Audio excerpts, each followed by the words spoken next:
ജക്കാത്തിന്റെ കള്ളി അരുമക്കിടാവിനോട് ഉണർത്തിച്ചോതി. അപ്പോൾ മറുപടി മകൻ ചൊല്ലി ഉറച്ച് ചെറി.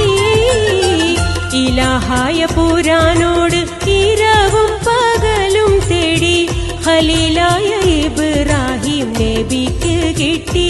മകനായ ഇസ്മായിൽ നബി എന്ന കന